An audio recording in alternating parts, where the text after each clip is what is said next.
Ladies and gentlemen, please welcome an Arkansas entrepreneur, a student entrepreneur, a soon-to-be Hendrix alum, Jacob Johnston. Okay. I'm actually 18, Eric. No big deal. Good afternoon, everyone. My name is Jacob Johnston. Today I'll be speaking with you about my experience with education in the state, also outside of the state because I'm from California, and how it affected my life and where I'm at now. So that's not the slide. That's not the slide either. That's the slide. So who am I? You may be wondering, who's this guy up here and, why is he here? Well, as Eric said, he didn't say this, but I graduated from the Arkansas School for Mathematics, Sciences, and the Arts in 2015. I'm currently a neuroscience major at Hendrix. I've been involved with 3 startups since I was age 13, 2 of which are still in business, including LandMe. I interned at MIT. I went to a summer program at MIT and at Harvard, and I now intern at the Arkansas Regional Innovation Hub here in Little Rock. So now that you know a little bit about me, let's talk about education, what we're here for. So here's a quote that I think all of you should read. Basically, to me, this means that we as educators have a lot of room that we can improve. But what does this mean, and why is what we're doing with education not working for everyone right now? Well, Mark Twain once said, I have never let my schooling interfere with my education. And as you all know, there's so many different types of ways to learn. There's auditory learners, there's kinesthetic learners, there's mixtures and all different types. And to have a schooling system in America where the main type of learning that is focused on in classrooms is primarily auditory and visual learning is very conventional, in my opinion.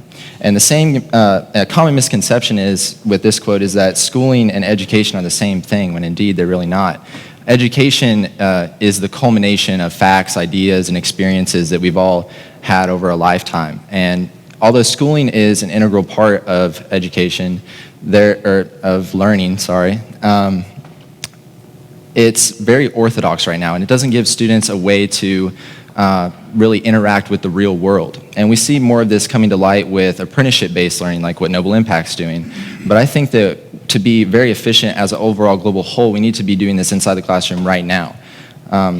So what I think we can do is we need to rethink the way that we teach or that we deliver knowledge to K through 12 educators, or to people in K through 12. So I will note that my K through 12 education was fairly unique. I went to a Montessori school when I was in pre-K and kindergarten, and developmentally speaking, the ages 0 to 5 are some of the most crucial for us to be able to learn and develop throughout our lives. And some of you may not know what Montessori school is, but the curriculum was created by Dr. Maria Montessori, and she once said, education is a natural process carried out by the human individual and is not acquired by listening to words, but by experiences in the environment.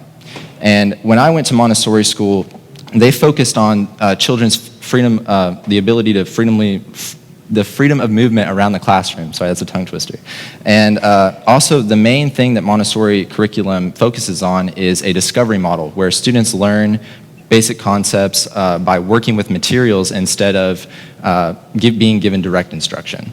And I found this to be the most critical part of my learning, because when I was given the ability to be socially integrated with my peers and learn by exploration and experience, I became more excited about what I was learning, and I actually wanted to learn what I was learning. I became engaged. If we fast forward all the way to 2004, when I moved to Arkansas, I began to attend Greenbrier School District just down the road. And Greenbrier education is fairly standard among the state, but they had one opportunity when I was like in 8th or 9th grade that really opened up some doors, and that was the EAST initiative. And I'm sure most of you are familiar with EAST because it started at Greenbrier in Arkansas, but if you don't, it stands for Environmental and Spatial Technology. And EAST really offers students, both students and teachers, software and technology for them to use in a loosely structured, self-driven environment, similar to what I had experienced in Montessori school. But outside of EAST, class was pretty uneventful. There was, teacher and projector at the front, desks in rows, worksheets, homework, all that kind of stuff. Everything that you would imagine if I told you to close your eyes and picture a classroom in your mind. So this is 9th grade me. You can see the difference now, but thank God. But this is a logo competition that I had won in 9th grade. for the Faulkner County Home Builders Association. And this is the type of opportunities that East really opened up for me.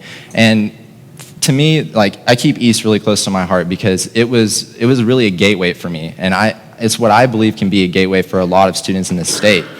But you see, we need to excite students about what they're learning, because if we don't, then they're not going to want to learn anything. And if they master a craft, when they're doing something, that's great. But if they try something and they don't like it and they move on, that's also fine.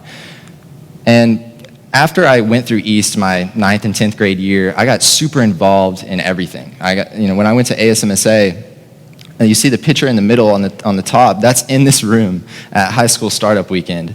And that's where I got really involved in business. And I went to FBLA State, went to FBLA Nationals. I was on the FBLA District 4 officers team when I was in high school. I went to a hackathon with the idea that I made at High School Startup Weekend. We actually placed top 5. And then from that, I got an invite to go to the Pebbles Developer Conference in California from an actual connection that I met in Arkansas at the High School Startup Weekend. So you can see that once I found what I was interested in and I started doing it and I got involved, everything kind of just snowballed. And I think that if we engaged students more and made them explore their interests and find things that they're interested in doing and then actually do them, that this could happen for a lot of other students in the state. Unfortunately, I'm an outlier in the education system, and this doesn't happen for everyone. So you may be wondering, what ideas do I have to make this better? Well, there's 3 things: engagement, exploration, and execution. We need administration from school districts and teachers to engage more with their students, not just inside the classroom, but outside of the classroom. And we need them to get them to explore things that they love, try everything that they can and do it often, just keep going on and iterating. And exploration is really close to me as well, because it was what worked for me, and I think it's what can work for a lot of other people. Because if you try a whole bunch of stuff and then you end up liking something and you go after it, you may never know where you end up. And finally, it's execution. I could stand up here all day long and talk about disrupting education and how we need to do all these certain things. But if you guys and I never go back to a classroom and actually put this idea into action, then the outcomes that we're seeing are not going to change. And so at this summit, I hope that all of you have ideas on how we can engage students, get them to explore what they love, and then execute on those ideas for the next students that pass through your classrooms. Thank you.